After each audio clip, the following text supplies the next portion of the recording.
एक good news आहे आता. ती गुड न्यूज अशी आहे की आता आपल्या इंडियाच्या इकॉनॉमी बजेटमध्ये ना कंटेंट क्रिएशन हा सब्जेक्ट ॲड करण्यात आला आहे.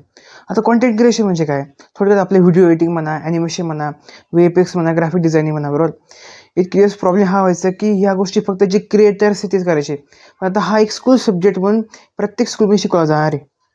प्रत्येक स्कूलमध्ये, प्रत्येक कॉलेजमध्ये, from first class to 10th पर्यंत, 12th पर्यंत आणि कॉलेज लाईफमध्ये सुद्धा या गोष्टी, कॉलेजमध्ये सुद्धा या गोष्टी शिकवल्या जाणार आहे की व्हिडिओ एडिटिंग कशी करायची, ॲनिमेशन कसं करायचं आहे, ग्राफिक डिझाईन कसं करायचं आहे वगैरे, बरोबर. जे आपल्या 2025-26च्या इकॉनॉमी बजेटमध्ये ह्या गोष्टी मेन्शन केल्या गेल्या होत्या. ठीक आहे. त्याच्यामध्ये ना कंटेंट क्रिएटर्ससाठी ना प्रत्येक स्कूलमध्ये एक व्हिडिओ एडिटिंग म्हणा, कंटेंट क्रिएटर लॅब म्हणा, क्रिएटर्स लॅब म्हणा तयार करण्यात येणार आहे. फक्त इतके दिवस प्रॉब्लेम हा होता की लोक ह्या गोष्टीकडे वेगळ्या नजरेने बघायचे, की लोकांना असं वाटायचं की यार काय व्हिडिओ रेकॉर्ड करायचा फक्त वगैरे. त्याच्यानंतर व्हिडिओ रेकॉर्ड करणं म्हणा, रील्स तयार करणं म्हणा, रील्स स्टार बनणं म्हणा. बट प्रॉब्लेम आहे आता सोल्युशन असं याच्यावर की आता हा विषय ऑफिशियली डिझाईन केला गेला आहे की प्रत्येक स्कूल कॉलेजमध्ये या गोष्टी शिकवल्या जाणार आहे आणि प्रत्येक मुलाला या गोष्टी कराव्याच लागणार आहे.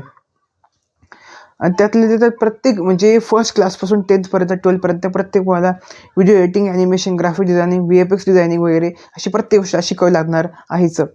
पण यातल्या त्यात अजून जे कॉन्टेंट क्रिएटर्ससाठी जे सब्जेक्ट असतात त्याच्यामध्ये सब्जेक्ट ॲड करणार आहे असं एक, आणि त्या सब्जेक्टमध्ये वेगवेगळ्या गोष्टी शिकवल्या जाणार आहे मुलांना.